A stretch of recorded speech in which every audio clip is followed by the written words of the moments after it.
আমি একটা কিছু বুঝি না, মানুষ কেন চ্যাট জিপিটিকে গুগলের মতো ব্যবহার করছে। কারণ মনে করেন আপনার কাছে বাইক আছে, কিন্তু আপনি সেটা পায়ে হেঁটে চলার গতিতে চালাচ্ছেন। এতে করে কি হচ্ছে, আপনি সবার থেকে পিছিয়ে যাচ্ছেন। কারণ গুগল সবসময় জেনেরিক আনসার দেয়, কিন্তু চ্যাট জিপিটি আপনার সিচুয়েশনে আপনার জন্য কোন আনসারটা সবচেয়ে বেশি ভালো হবে সেটা দেয় আপনাকে। কিন্তু যদি অনলি ইফ আপনি তাকে ঠিক মতন প্রশ্ন করতে জানেন। এখন প্রশ্নটা হচ্ছে আপনি কীভাবে তাকে ঠিক মতন প্রশ্ন করবেন। আপনার প্রম্পটের মধ্যে যদি 4টা জিনিস থাকে তাহলে আপনার প্রশ্নটা কমপ্লিট। এই 4টা জিনিস কি? প্রথমত আপনি বলবেন সে কে। ফর এক্সাম্পল আমি বলতে পারি, মনে করো তুমি ক্লাস 10-এর ম্যাথ টিচার। তারপর আপনি বলবেন কি, আপনি কি চান। তারপর আমি মনে করি কোনো একটা ম্যাথ কোয়েশ্চেন আমি তাকে দিয়ে দিলাম। তারপর কোথায়, অর্থাৎ সেই কোয়েশ্চেনটা আমি সেখানে তাকে বলে দেবো যে এই কোয়েশ্চেনটা হচ্ছে সৃজনশীল প্রশ্নের নাম্বার।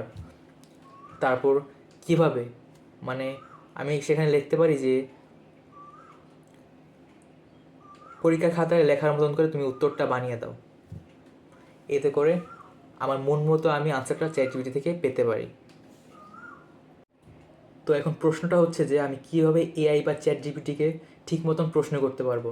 এই 4টা জিনিস থাকতে হবে। প্রথমত কে, অর্থাৎ কে এই আনসারটা সবচেয়ে ভালো মতো দিতে পারবে। ফর এক্সাম্পল আমি লিখতে পারি যে মনে করো তুমি ক্লাস 10-এর একজন ম্যাথ টিচার। তারপর কি, আপনি কি চান।